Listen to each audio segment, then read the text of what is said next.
Hello students, हम area के concept पे आज बात कर रहे हैं। तो चलिए सबसे पहले हम रेक्टेंगल के बारे में बात करते हैं।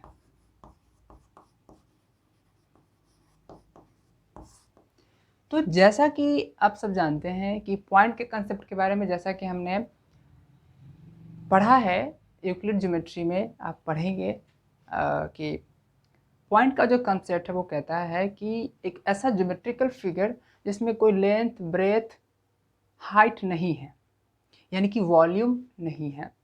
वॉल्यूम नहीं है, लेंथ ब्रेथ नहीं है, तो एरिया भी नहीं है।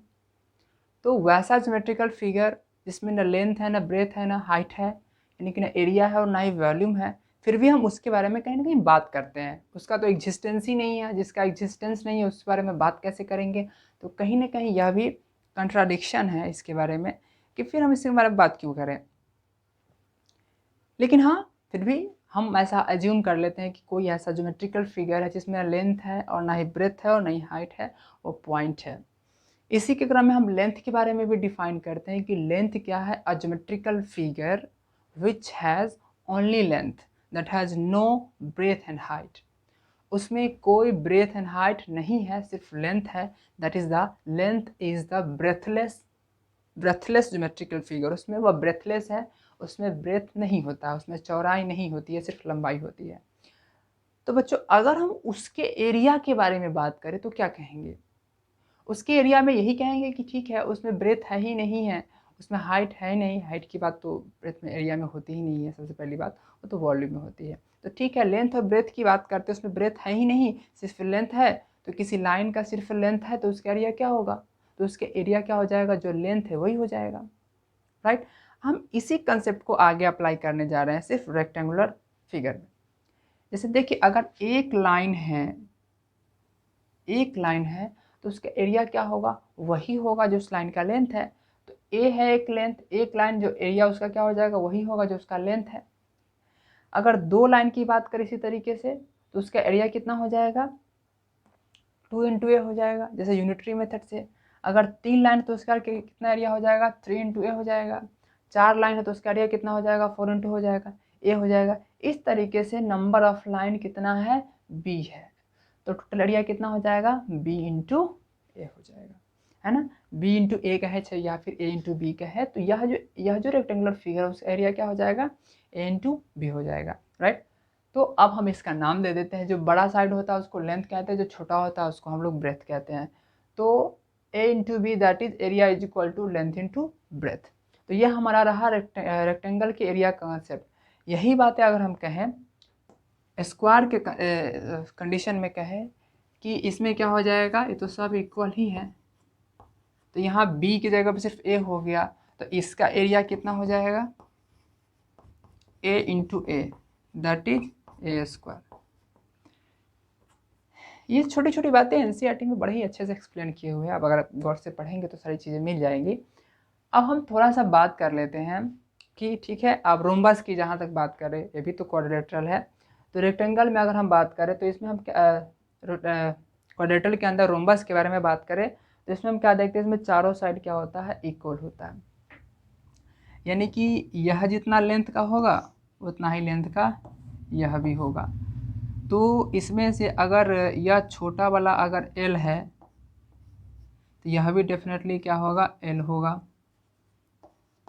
नो डाउट, ठीक है।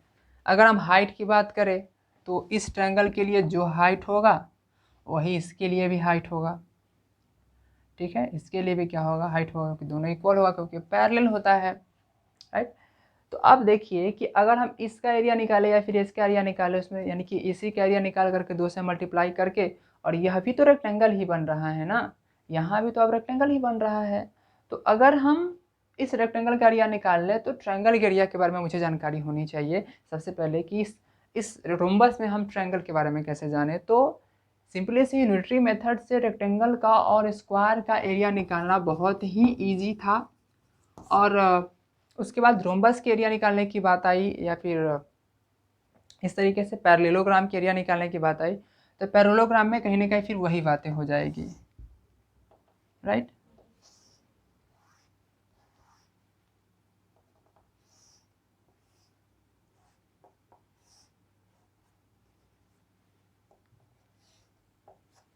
तो यहाँ भी क्या हो जाएगा, उसी तरीके से हो जाएगा।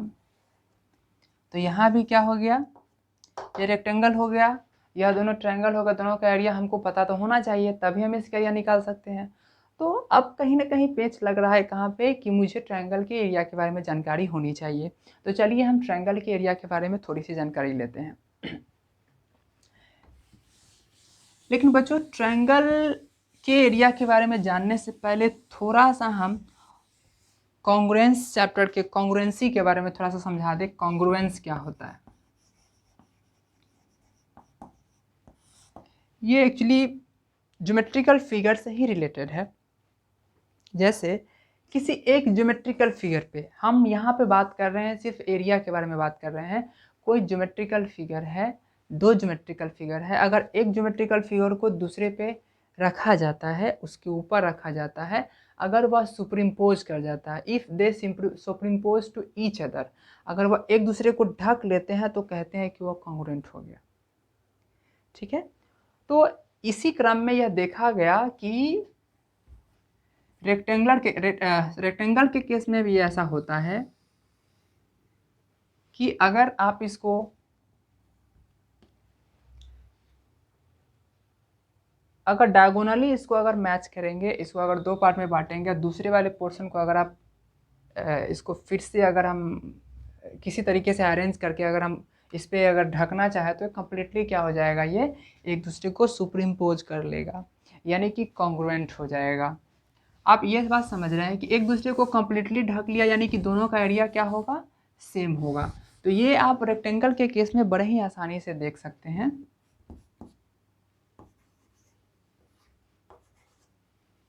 ठीक है, डी इस तरीके से आप उल्टेंगे तो क्या होगा, जैसे कि ये हो गया,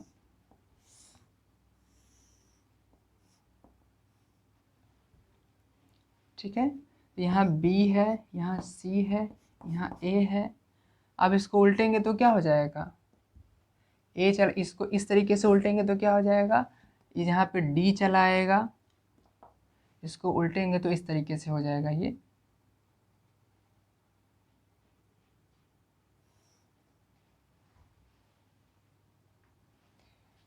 इसको उल्टेंगे आप उधर ऊपर की तरफ तो ये कुछ ऐसा दिखेगा। ये तो जस का तस ऐसा ही हो गया।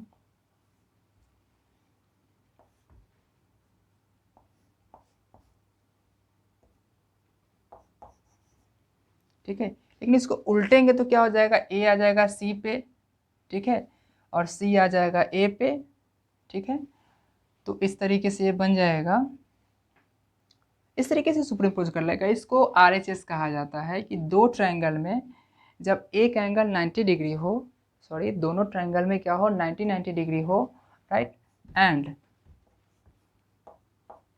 कोई एक साइड किसी एक साइड के इक्वल हो, RHS, हाइपोटेनस तो इक्वल होना ही चाहिए, इसमें तो हाइपोटेनस इक्वल है ही, कोई एक साइड इससे इक्वल होना चाहिए।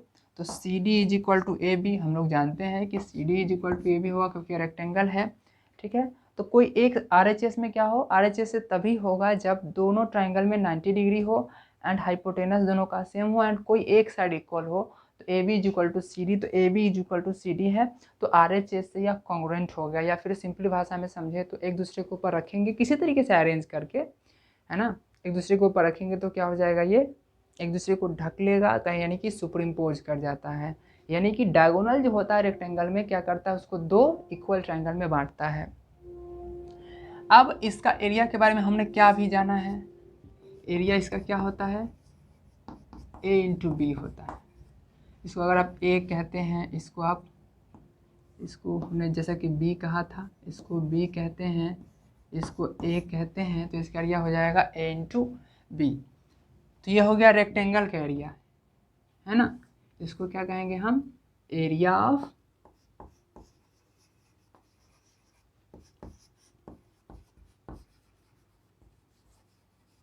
और जैसा कि हम ट्रायंगल के एरिया के बारे में बात कर रहे हैं,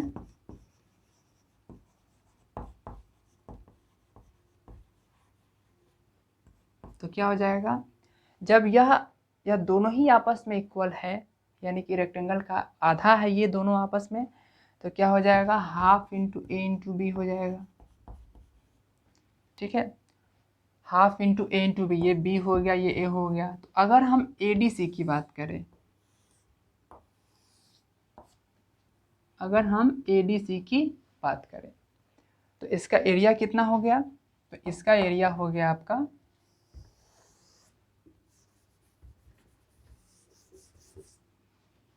तो इसका एरिया कितना हो गया? तो area is equal to half. अब जिस साइड पे परपेंडिकुलर होता है उसको क्या कहते हैं? इसको अल्टीट्यूड कहते हैं, और जिस साइड पे होता है उसको क्या कहते हैं? बेस कहते हैं। तो आप क्या कह सकते हैं इसको? Half into A into B, that is altitude into base, या फिर बेस इंटू अल्टीट्यूड, आप कुछ भी कह लीजिए, बेस इंटू अल्टीट्यूड। इस तरीके से ट्रायंगल के एरिया के बारे में हमने जान लिया कि ट्रायंगल का एरिया क्या होता है, half into base into altitude. तो ये कंसेप्ट एरिया के, देखिए ट्रायंगल के एरिया का कंसेप्ट रेक्टेंगल के एरिया के कंसेप्ट से जुड़ा हुआ है, वो इंडिपेंडेंटली नहीं निकल सकता है। अब चलिए उसको अप्लाई करके देखते हैं। तो यह तो सिर्फ राइट एंगल ट्रायंगल हुआ, क्या बाकी के ट्रायंगल में भी यही नियम लागू होगा? जैसा कि अगर हम बाकी के ट्रायंगल के बारे में बात करें, जैसे इक्विलैटरल ट्रायंगल हो गया, आइसोसेलेस ट्रायंगल हो गया, या फिर स्केलन ट्रायंगल हो गया, अगर इस तीनों ट्रायंगल के बारे में अगर हम बारी से बात करें तो देखिए हम क्या देखते हैं।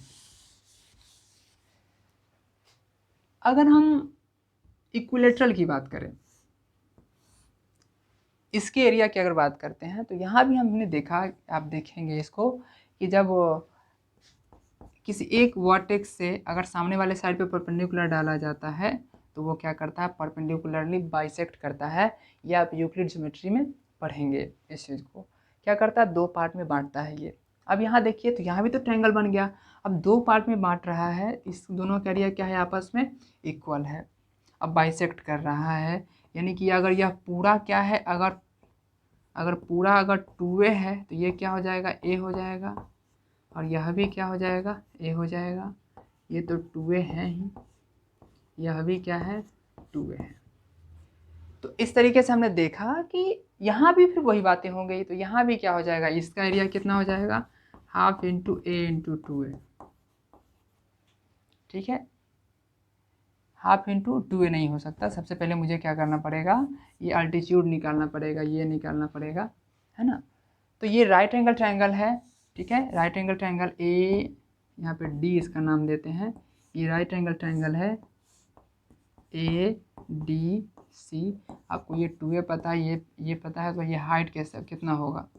h इज इक्वल टू क्या हो जाएगा? 2a square hypotenuse square minus base square, that is 4a square minus a square, that is root under 3a square, that is root 3 into A. तो ये क्या हो गया आपका? ये हो गया रूट 3 इंटू ए। तो अब तो हम एरिया निकाल ही सकते हैं। तो इसका एरिया कितना हो जाएगा? तो एरिया इज इक्वल टू हो जाएगा half into base into root 3a, that is root 3/2 into A square. ये क्या हो गया? इसका एरिया हो गया। इसमें ऐड कर दीजिए आप, ठीक है। इसका क्या है? इसका भी एरिया उतना ही होगा जितना इसका एरिया होगा। दोनों को ऐड कर दीजिए, ठीक है। तो इस तरीके से हम क्या कर सकते हैं? इसका एरिया निकाल सकते हैं। आप जैसे देखिए, इस पूरा का एरिया कितना हो जाएगा? तो टोटल ट्रायंगल का एरिया कितना हो जाएगा? या फिर ये भी कह सकते हैं, ये तो हमने सिर्फ इसका एरिया निकालना है। अगर टोटल एरिया निकालना चाहते हैं तो कैसे निकालेंगे? तो टोटल एरिया कितना हो जाएगा? जैसे कि देखिए, यहाँ टोटल एरिया हो जाएगा, पूरा का हो जाएगा half into base into height. तो इस ट्रायंगल में अगर बात करें, half into base into height की बात करें तो क्या होगा? हाफ इंटू बेस, बेस कितना है? पूरा टोटल का टोटल क्या है? 2a है, इंटू हाइट रूट 3a है, ठीक है। अब 2 से 2 कैंसिल हो जाएगा, तो क्या हो जाएगा? Root 3 into A square, root 3 into A square. यहाँ पे आप गौर से देखिए कि यहाँ पे 2a को साइड माना गया है। क्या माना गया है? 2a को साइड माना गया है। ये बात अगर हम इसमें बात करें, अगर 2a को अगर b मान लिया जाए, या फिर a स्क्वायर है, हमने a लिया है, अगर इस पूरा को अगर a मानते तो ये a/2 हो जाता, राइट। अगर पूरा का साइड अगर ए मानते, अगर पूरा क्या करते अगर ए मानते हम, तो क्या हो जाता ये डेफिनेटली a/2 हो जाता, यहाँ से यहाँ तक, है ना। तब क्या हो जाता है यहाँ पे, तब इसका एरिया कितना होता, half into base into height. Height यहाँ पे कितना आया है, √3/2 इंटू a² आया है, तो यहाँ पे a की जगह पे a/2 हो जाता, ठीक है। a की जगह पे a/2, सॉरी यहाँ हाइट कितना आया है, √3 आया है, तो यहाँ पे हाइट कितना हो जाएगा, a की जगह पे आप कर सकते हैं क्या, a/2 कर सकते हैं। तो √3 इंटू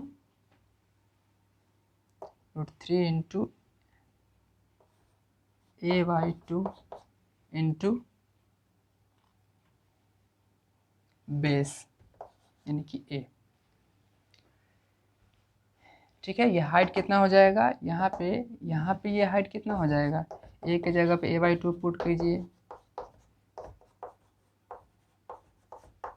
ठीक है। और बेस तो पूरा a है, तो आप ये कितना हो जाएगा, √3/4 इंटू a², यानी कि बातें वही हैं, बस मेरे मानने के ऊपर डिपेंड करता है कि हम कैसे इसको बनाएं, लेकिन कंसेप्ट वही है कि, लेकिन हाँ यहाँ पे एक ऐड हो गया है कि hypotenuse square is equal to perpendicular square plus base square. तो ये आपको पाइथागोरस के थ्योरम से पता चलेगा। उन्होंने एरिया के बारे में कोई कंसेप्ट ऐसा नहीं दिया था, लेकिन हाँ कहीं ना कहीं रिलेटेड उसी बात से था, तो चलिए उस पर भी बात कर लेते हैं।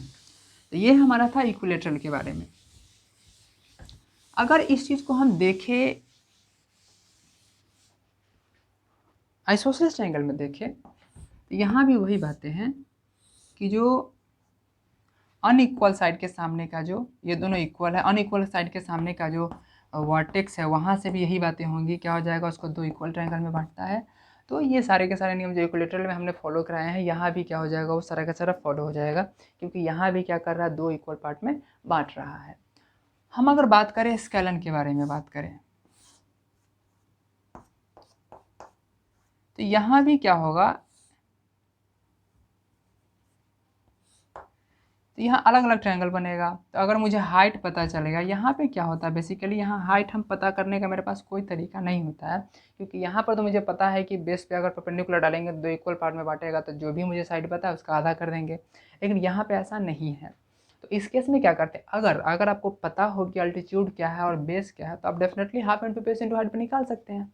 लेकिन बेस इंटू अल्टीट्यूड कहिए फिर हाइट कहिए, अल्टीट्यूड का मतलब होता है जिस बेस पे वह यानी कि जिस साइड पे परपेंडिकुलर डाला जाता है वह बेस कहलाता है, और जो परपेंडिकुलर होता है उसको हाइट कहते हैं, फिर अल्टीट्यूड कहते हैं, राइट। तो यहाँ पे अगर आपको अल्टीट्यूड पता है, बेस पता है, तो फिर हाइट एरिया निकाल सकते हैं, डेफिनेटली एरिया निकाल सकते हैं। लेकिन फिर भी इसके लिए अब जैसा कि कहा, एक हिरोन्स नाम का एक मैथमेटिशियन था, हिरोन्स नाम का, उन्होंने कहा कि अगर ऐसा कोई तरीका निकाला जाए जो इन बाकी चीज़ों में जो कॉमन चीज़ें हैं कि राइट एंगल ट्रायंगल का इस्तेमाल होता है, इसमें तो हो सकता है, लेकिन सबसे पहले यहाँ पे कोई पर्टिकुलर रूल नहीं है कि आप परपेंडिकुलर डालेंगे तो दो इक्वल पार्ट में बांटेगा, ऐसा कुछ नहीं है इक्विलेटरल एंड आइसोसेलेस की तरह। तो एक नया तरीका निकाला जो हिरोन्स फार्मूला के नाम से जाना जाता है। वहाँ क्या है, एस जो है, एस क्या है, सेमी पेरीमीटर है, एस फॉर सेमी, ठीक है, सेमी पेरीमीटर है। तो उसने एरिया का फार्मूला क्या निकाला, एरिया का फार्मूला उसने दिया कि √S into S minus A into S minus B into S minus C. Randomly हम इस पॉइंट पे भी कभी बात करेंगे कि ये फार्मूला कैसे निकला होगा, आखिर इसने कैसे काम किया है। एक्चुअली इस विषय में डिस्कशन जो है वह 11th क्लास में प्रॉपर्टीज ऑफ ट्रायंगल में इसका डिस्कशन है, तो हम इसके बारे में कभी स्पेशल क्लास में इस बारे में बात करेंगे।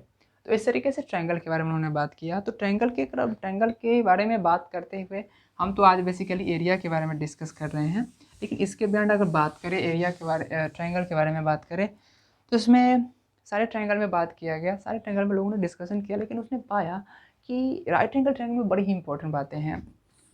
और राइट एंगल ट्रायंगल में उसने देखा कि एकमात्र एक ऐसा ट्रायंगल है जिसमें 90 डिग्री के सामने का साइड जो होता है वह सबसे बड़ा होता है। वैसे भी कोई भी ट्रायंगल ले लीजिए, जो एंगल सबसे बड़ा होगा उसके सामने का साइड भी सबसे बड़ा होगा, ये बातें डेफिनेट है।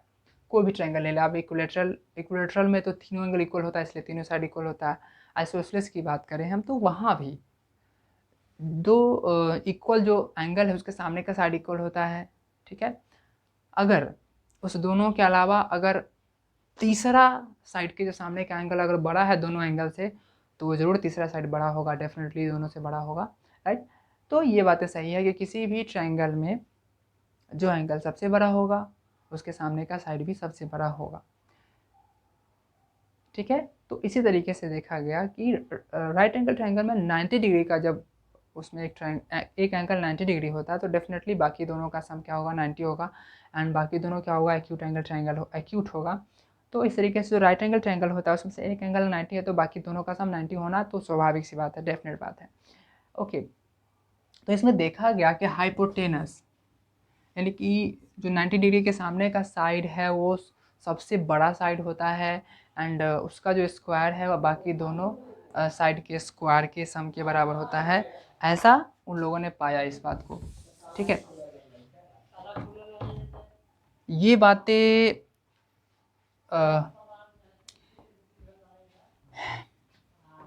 बोधायन नामक एक मैथमेटिशियन रहे, उन्होंने इसके बारे में इसका बेहतर तरीके से उन्होंने डिस्कशन किया है, ठीक है। हाँ, पाइथागोरस ने आगे चल करके उसको प्रूफ दिया, लेकिन उन्होंने क्या किया इसके बारे में थोड़ा सा हम डिस्कशन करने जा रहे हैं,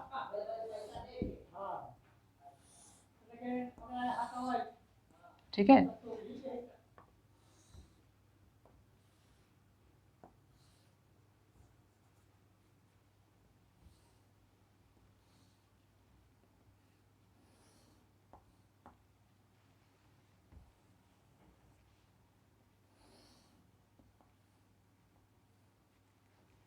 ठीक है, उनका ये कहना था, आई थिंक मैंने स्क्वायर ही बनाया है ना, कि कोई ये ट्रायंगल है हमारा,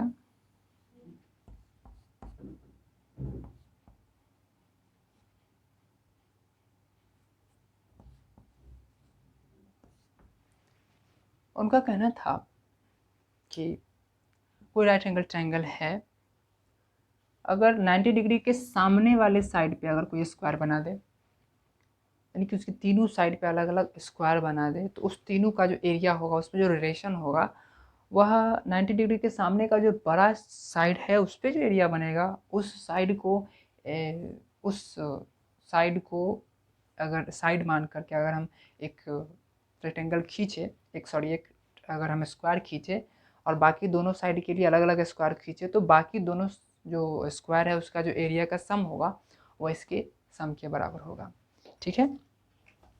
अगर हम इसको मान ले थोड़ा देर के लिए, अगर इसको हम एल मान ले, इसको एम मान ले और एन मान ले, तो इसका एरिया हो जाएगा एल स्क्वायर, ठीक है।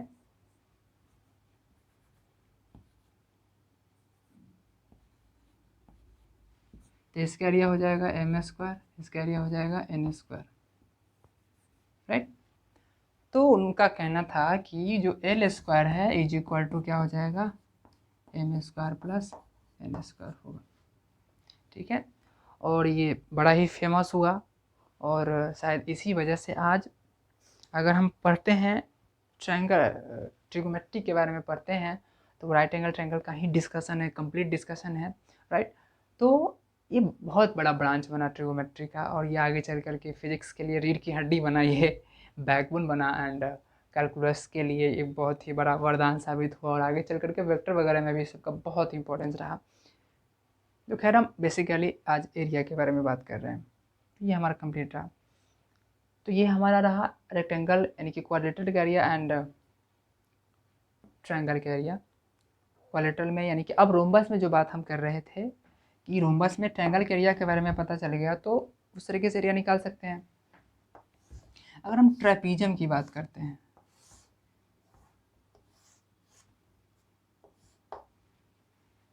ठीक है, तो ट्रेपीजियम में भी दो तरह के ट्रेपीजियम होते हैं। एक होता है कि जो अनइक्वल साइड है उसमें इक्वल होता है और एक में इक्वल नहीं होता है, ठीक है। तो ये पैरेलल, तो आप समझ रहे हैं इसका एरिया क्या हो जाएगा।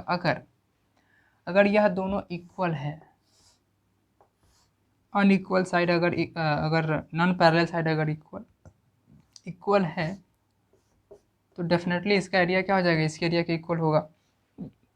यहाँ भी वही बात है अगर नहीं है, अगर नहीं है तो इसका अलग निकलेगा, इसका अलग निकलेगा, इसमें फिर वही मेथड जो हमने रेक्टेंगल में यूज़ किया था। तो इस तरीके से देखा गया क्या कि क्वाड्रिलेटरल के बारे में, ट्रायंगल के बारे में डिस्कशन हो गया। तो फिर हम अगले दिन बात करेंगे सर्किल के एरिया के बारे में बात करेंगे। ठीक है, फिर मिलते हैं अगले वीडियो में। Thank you for joining.